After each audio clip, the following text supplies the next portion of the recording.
साधना पत्रा। हमारे इस खास कार्यक्रम में आप सभी का स्वागत है। फिर आ गई भंगड़े दीवारी, लोहड़ी मनाण दी करो तैयारी।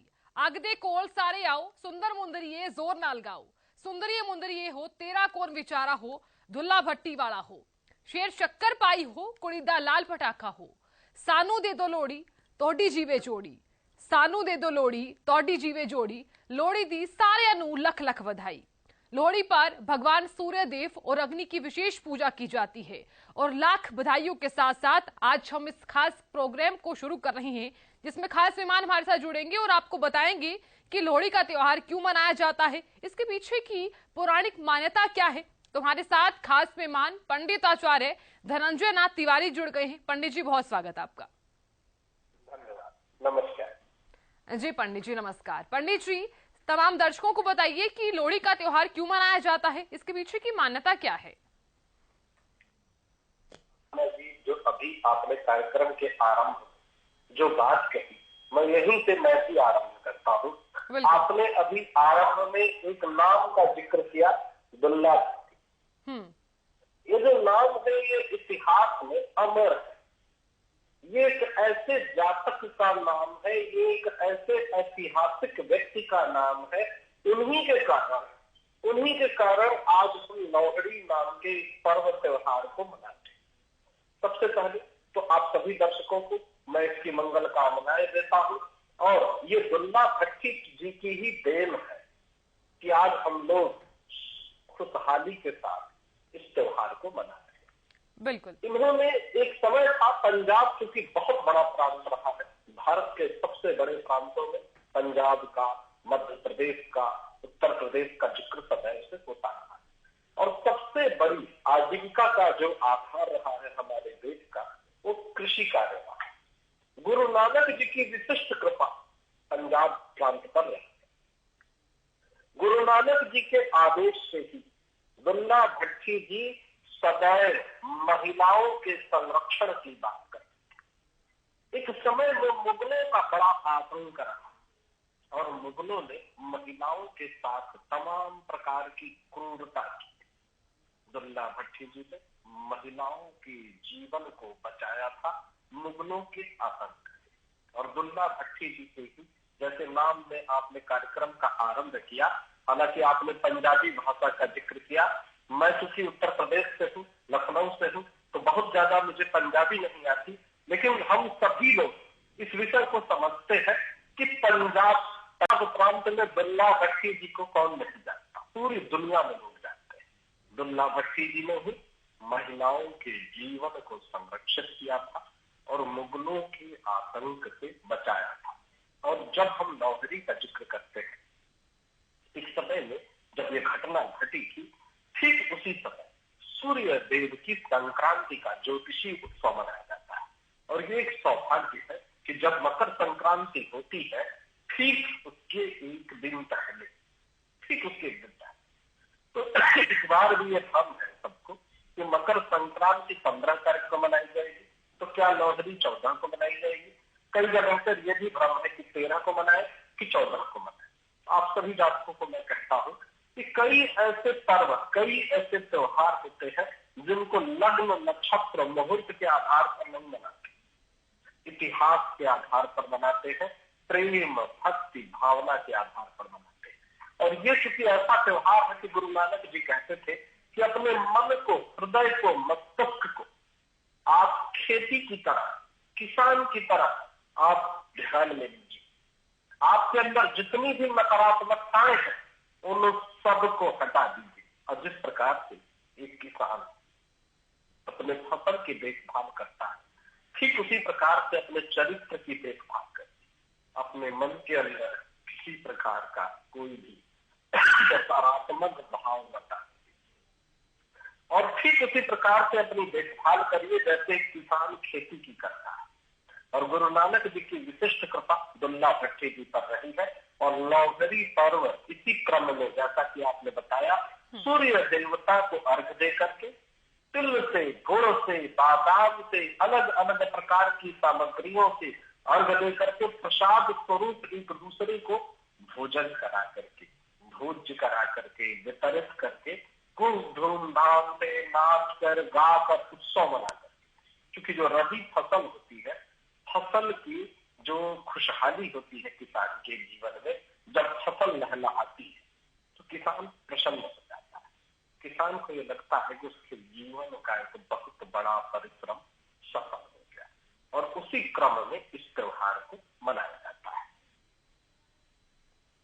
बिल्कुल पंडित जी, हालांकि ये भी कहा जाता है कि लोहड़ी के दिन मूंगफली हो, गजक हो, रेवड़ी हो, सबसे पहले अगर हम त्योहार सबसे पहले अगर सेलिब्रेट कर रहे हैं तो प्रसाद के रूप में लोगों को बांटा जाता है। साथ ही साथ जो आग जलाई जाती है उसमें भी वो प्रसाद डाला जाता है। इसके पीछे की वजह क्या है? देखिए, हमारे यहाँ पंच तत्वों का बड़ा विशेष महत्व है, और उन पंच तत्वों में सूर्य देवता की विशिष्ट कृपा, सूर्य के सानिध्य में, अग्नि के सानिध्य में, जल के सानिध्य में, वायु तत्व के सानिध्य में, आकाश और पृथ्वी तत्व के सानिध्य में ही हम सारी कर्मकांड की क्रियाओं को करते हैं। प्रश्न किसी भी सनातन धर्म की प्रक्रिया का, कोई भी सनातन धर्म की प्रक्रिया हो, ये किसी समुदाय विशेष की बात नहीं है। यही 5 तत्व ऐसे हैं जो हमारी इस प्रक्रिया में कार्य करते हैं। अग्नि एक ऐसा तत्व है जो कि सूक्ष्म रूप से, आध्यात्मिक रूप से जितनी भी आध्यात्मिक सूक्ष्म शुभ सकारात्मक शक्तियां हैं, उनके पास से हमें जोड़ता है। इसलिए जब भी हमें देवताओं को कोई चीज पहुंचानी होती है तो हम अग्नि में उसको डाल करके वहां पहुंचाते हैं। और यही कारण है कि जब भी कोई पूजा पाठ होता है, हवन होता है, तो हम घी की आहुति देते हैं या नारियल की आहुति देते हैं, या कोई भी सामग्री जब हमें देव तत्व तक पहुंचानी होती है तो हम अग्नि में प्रवाहित कर देते हैं। ठीक उसी प्रकार से ये प्राचीन काल की परंपरा है कि तिल हो, गुड़ हो, मूंगफली हो, चूंकि कृषि का एक क्रम है तो अलग अलग सामग्रियों को हम अग्नि तत्व में प्रवाहित करते हैं कि जितनी भी शुभ सकारात्मक शक्तियां हैं वहां तक हमारा ये तत्व पहुंच जाए। और यही कारण है कि जल में प्रवाहित करना, अग्नि में प्रवाहित करना आदिकाल से ये चलता चला आ रहा है। प्राचीन काल से जब भी हम सब ने सुना होगा कि आचार्य जी या पंडित जी लोग ये बताते हैं कि आप ये काला तिल ले जाइएगा, अग्नि में हवन कर दीजिएगा, और साथ ही साथ मंत्र पढ़िएगा, ओम सूर्याय नमः, ओम आदित्याय नमः। क्योंकि अग्नि तत्व एक ऐसा तत्व है कि वो हमारे और देवताओं के बीच में एक सेतु का काम करता है। और केवल यही नहीं, कोई भी पूजा पाठ, किसी भी प्रकार की कोई भी पूजा पाठ होती है तो अग्नि को हम माध्यम बनाते हैं, और यही कारण है कि अग्नि में हम ये विसर्जित करते हैं, अग्नि में प्रवाहित करते हैं। बिल्कुल पंडित जी, आपने जिक्र किया कि क्या कुछ रहने वाला है, तो पंडित जी अब ये भी जिक्र कर दीजिए कि लोहड़ी के दिन क्या कुछ शुभ मुहूर्त रहने वाला है, क्योंकि संशय ये भी बन रहा है कि 13 तारीख को लोहड़ी है या फिर 14 तारीख को लोहड़ी है। जी देखिए, सबसे पहले तो सभी दर्शकों को मैं फिर से बहुत बहुत मंगल कामनाएं दूंगा लोहड़ी की। देखिए, पिछले कई वर्षों से, लगभग 2 वर्षों से लगातार हम लोग कोरोना काल से जूझ रहे हैं, और बड़ी ही विकट परिस्थितियां थी। हम चाह करके भी एक साथ नाचना, गाना, त्योहार मनाना ऐसा हो गया था कि जैसे लग रहा था कि फिर कभी दोबारा ऐसा हो ही नहीं पाए। इस बार कम से कम ये शुभ अवसर है, आप लोग धूमधाम से इस उत्सव को मनाइए। एक बात का ध्यान रखिए कि चाहे आप 13 तारीख अंग्रेजी तिथि से 13 तारीख को या 14 तारीख को, इसमें कोई अशुभता नहीं है। ये कोई ऐसा त्योहार नहीं है कि एकदम सटीक एकादशी, द्वादशी, त्रयोदशी या पंचांग के नियमों का पालन करना है। ये तो कृषि कार्य के पूर्ण होने का एक उत्सव है। और दूसरी बात, ये दोनों ही तिथियां शुभ है। एक और बात मैं इसमें जोड़ूंगा कि इसमें 2 क्रम होता है। एक क्रम होता है संध्या का, जब अग्नि जलाई जाती है और उसके चारों तरफ लोग नाचते जाते हैं, तो वो जो मुहूर्त बन रहा है संध्या के समय 8:09 से बन रहा है। इसको आप 13 तारीख से आरंभ कर दीजिए। जो दूसरा मुहूर्त बन रहा है सुबह 7:12 से बन रहा है, सूर्योदय के ही ठीक अनुपात। इसको आप 14 तारीख अंग्रेजी तिथि से कर लीजिए, ताकि आपके मन का ये भी भ्रम दूर हो जाए। इसलिए मन में कोई ये भ्रम नहीं रखिएगा। हाँ, इस पर्व को मनाइएगा जरूर, क्योंकि ये आपस की भाईचारे का पर्व है।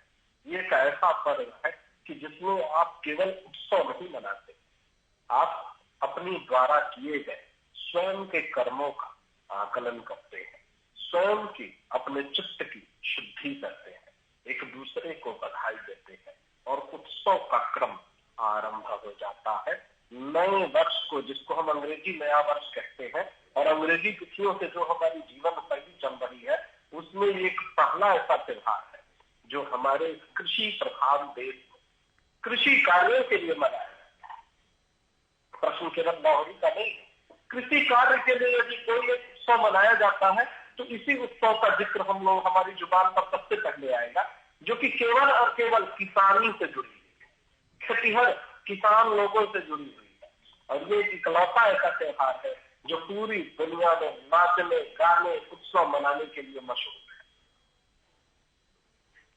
बिल्कुल पंडित जी अब जिक्र कर लेते हैं कि लोहड़ी का त्योहार तो मना ही रहे हैं और भंगड़े की तैयारी तो लोगों ने कर ही ली है, तो ऐसे में क्या कुछ पहनावा जो है वो भारतीय संस्कृति के हिसाब से होना चाहिए? जी देखिए, इसमें एक क्रम है। जैसा कि आपने कार्यक्रम के आरंभ में ही पंजाबी भाषा में एक जो लोक कथन है, लोक कथन का जिक्र किया, लोक कथन में ही इसका जिक्र आ जाता है और इसी लोक कथन से जुड़ी हुई परंपराओं का पालन होता है। ठीक उसी प्रकार से जैसे जब हम गुजरात की बात करते हैं, जब हम राजस्थान की बात करते हैं, तो राजस्थान के पहनावे का अपने आप चेहरे पर चित्रण हो जाता है। ठीक उसी प्रकार से जब हम गरबा की बात करते हैं तो गुजरात के पहनावे का अपने आप हमारे मस्तिष्क में चित्रण हो जाता है। ठीक उसी प्रकार से जैसे ही हम लोहड़ी की बात करते हैं तो पंजाबी वेशभूषा अपने आप हमारे मन और मस्तिष्क पर छा जाती है। परंपरागत कपड़े पहनने का इसमें विधान है और कुर्ते के साथ जो पंजाबी जो ड्रेस होता है, जो पंजाबी वेशभूषा होती है, उसी को आप धारण करिए और नृत्य संगीत में सराबोर हो जाए। ये एक ऐसा उत्सव है कि इसमें सारे भेदभाव भूल करके अमीर गरीब सब एक साथ आते हैं और अग्नि को प्रज्वलित करके अग्नि में तिल को प्रवाहित करते हैं, गुड़ को प्रवाहित करते हैं, एक दूसरे को मीठा खिलाते हैं, खीर भी एक दूसरे को खिलाते हैं, सेवैयां बनती है, तरह तरह के पकवान बनते हैं और उसके बाद नाच कर गाकर उत्सव मनाते हैं। बिल्कुल पंडित जी बात कर लेते हैं कि लोहड़ी और मकर संक्रांति में क्या कुछ अंतर है, क्योंकि मकर संक्रांति के दिन ये भी कहा जाता है कि आज के दिन मांगी है, हालांकि पंजाबी भाषा में इसे मांगी कहा जाता है कि मांगी है तो लड़कियों को आज कुछ ना कुछ उपहार के रूप में देना चाहिए। अगर कोई विवाहिता है तो उसके घर त्योहार जरूर भेजा जाता है। जी देखिए साधना जी, ये आरंभ ही इस परंपरा का हुआ है। कन्याओं के संरक्षण, कन्याओं के सम्मान। जब मुगल शासकों का आतंक बढ़ गया तब कन्याओं के सम्मान में, कन्याओं के संरक्षण में इस त्योहार की, इस परंपरा का पालन हो गया।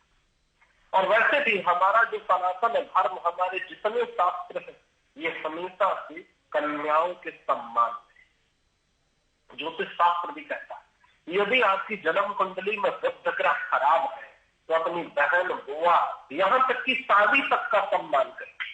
यदि आपने ऐसा नहीं किया या आपकी नजर में किसी प्रकार की कोई खोट हुई, संपत्ति को लेकर के, चरित्र को लेकर के, सोच विचार को लेकर के भी, तो आपका बुध ग्रह खराब हो जाएगा। शुक्र ग्रह के लिए तो मैं सीधे सीधे कहता हूं कि शुक्र स्त्री के समर्थन का ग्रह है और शुक्र जिनकी जिनकी जन्म कुंडलियों में खराब है, केवल एक उपाय यदि वो कर ले कि महिलाओं का सम्मान करें, अपने आप शुक्र ग्रह अच्छा हो जाता है। कोई तंत्र मंत्र अंगूठी वगैरह पहनने की जरूरत नहीं रहती। और रह गई बात लोहड़ी और मकर संक्रांति की, तो देखिए एक त्योहार ऐसा है जो सीधा सीधा महिलाओं के सम्मान से जुड़ा है और दूसरा त्योहार ऐसा है जो समर्थन से इसी बात का करता है, लेकिन उसकी प्रक्रिया थोड़ी सी भिन्न हो सकती है। और ये जो आपने कहा ना कि बिल्कुल करना चाहिए, इसको करने से ज्योतिष शास्त्र भी कहता है कि आपका लाभ होगा। आप कन्याओं को सम्मान दीजिए, और केवल सम्मान देने से काम नहीं चलेगा, आपको गिफ्ट भी देना चाहिए। तो चाहे रक्षाबंधन हो, चाहे भैया दूज हो, चाहे लोहड़ी हो, ये जो परंपराएं हैं ये ऐसे ही नहीं है। आप अपनी क्षमता अनुसार दीजिए, कोई जरूरी नहीं कि सबको सोना चांदी हीरे जवाहरात देने, ऐसी बात नहीं है। आपकी जो कुछ भी क्षमता, मैंने देखा है गांव में लोग कुछ नहीं कर पाते तो चावल दे देते हैं, आटा भेज देते हैं, फल भेज देते हैं, जो उनके यहाँ सामग्रियां होती थी वो भेज देते थे। कोई जरूरी नहीं कि कपड़े चाहिए, सोना चांदी हीरे जवाहरात चाहिए। जो किसान है बेचारे वो अनाज भेज देते थे अपनी बहन बेटियों, ऐसी कोई अनिवार्यता नहीं। चूड़ा भेज देते थे, तिल भेज देते थे, गुड़ भेज देते थे, बैलगाड़ी पे लाद करके गुड़ भेज देते थे। ये हमारे यहाँ की प्राचीन परंपरा रही है कि आप अपने परिवार की महिलाओं का सम्मान कीजिए, और सम्मान से केवल काम नहीं चलेगा, उनको अन्न, जो कुछ भी आपके पास हो, अन्न के रूप में हो, गहने के रूप में हो, वस्त्र आभूषण के रूप में हो, किसी भी प्रकार की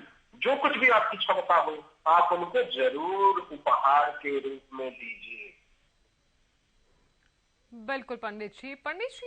जब हमने जिक्र किया कि दुल्हा भट्टी वाला हो, हालांकि ये भी कहा जाता है कि जो दुल्हा भट्टी वाला था वो एक अमीर व्यक्ति था जिसने जो गरीब व्यक्ति है उन्हें दान दे दिया था। इसके पीछे की आखिरकार कथा क्या है, पीछे की वजह क्या है? जी देखिए, कई कथाओं में ये जिक्र होता है कि ये वहां के पंजाब के एक बहुत ही अमीर और शक्तिशाली राजा थे। लेकिन प्रश्न शक्तिशाली राजा और सामंत और उनके अमीर होने का नहीं, प्रश्न विचार का है।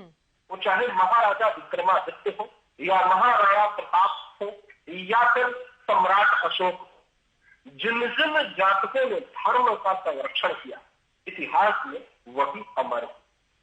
देखिए, राजपाट और सत्ता तो मार पीट करके, झगड़ा फसाद करके औरंगजेब ने भी हथिया ली। प्रश्न सत्ता का नहीं, प्रश्न अमीरी का नहीं, प्रश्न यह है कि आपके विचार कैसे। यदि दुल्ला भट्टी अमीर भी थे तो सबसे पहले तो हमें ये विचार त्यागना होगा कि हम लोग कहीं न कहीं अमीर विरोधी हो गए, कहीं न कहीं धन विरोधी हो गए। यदि कोई व्यक्ति धनाढ्य हो जाता है तो हम उसका अनायास ही विरोध शुरू कर देते हैं, केवल इसलिए कि वो धनाढ्य है उनका विरोध करने लग जाए, ये उचित नहीं। वो चाहे धनाढ्य थे, चाहे अमीर थे, लेकिन उनकी वृत्ति कितनी अच्छी थी, महिलाओं का सम्मान करना, महिलाओं के लिए लड़ना, महिलाओं की सुरक्षा के लिए बात करना, और दूसरी बात, महिलाओं के प्रति जिम्मेदारी के साथ समाज में उनके लिए किसी भी प्रकार से एक स्टैंड को लेना, एक विचार को स्थापित करना, ये सबसे महत्वपूर्ण है। क्योंकि अपने यहाँ तो तमाम राजा महाराजा हैं, तमाम नवाब, तमाम शासक हुए हैं, लेकिन उनका इतिहास में इसलिए नाम नहीं आता कि उन्होंने महिलाओं का संरक्षण किया, बल्कि उल्टा इसलिए नाम आता है कि महिलाओं का शोषण किया। ऐसे में हमें ऐसे किसी भी शासक को, कोई भी व्यक्ति हो, अमीर हो, गरीब हो, इनका निश्चित रूप में सम्मान करना चाहिए, जो लोग अनुशासन के साथ धर्म के नियमों का पालन करते हैं। बिल्कुल बिल्कुल पंडित जी, आपने जिक्र किया कि किस तरह से लोहड़ी मनाई जाए, और क्या कुछ आपने बताया कि इसके पीछे की वजह क्या है, कथा क्या है। तो अब जिक्र कर लेते हैं कि ये जो त्योहार है वो सिर्फ पंजाब में ही क्यों मनाया जाता है? हालांकि हरियाणा में भी मनाया जाता है, लेकिन पंजाब का ही ये सबसे ज्यादा माना जाने वाला त्योहार क्यों है? देखिए, कुछ विडंबनाएं हैं हमारे, और वो विडंबनाएं कैसे है, जब पूरे देश में मुगलों का आतंक था तो गुरु नानक ने ही उनका विरोध किया। गुरु नानक ही ढूंढ ढूंढ करके सत्य की बात करते थे। गुरु नानक ही एकमात्र ऐसे संत थे जो अलग अलग सिखों को प्रेरणा देते थे कि धर्म के लिए लड़ो, तलवार रखो, अपनी सुरक्षा की बात करो, महिलाओं के सम्मान की बात करो। तो जाहिर सी बात है, जहां से जो चीज आरंभ होगी वहीं पर फलीभूत होगी।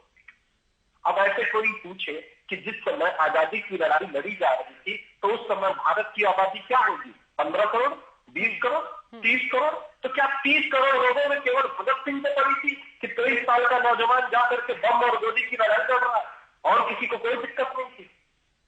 इसका मतलब यह है कि सिख समुदाय हमेशा से धर्म की सुरक्षा के लिए, महिलाओं की सुरक्षा के लिए लड़ता रहा, और आज हमें पूरे भारतवर्ष को सिखों का आभार प्रकट करना चाहिए, सिख समुदाय के प्रति हमें झुक करके उनको नमन करना चाहिए कि उन्हीं की देन है कि आज मुगलों ने हम पर उतनी क्रूरता नहीं बरताई।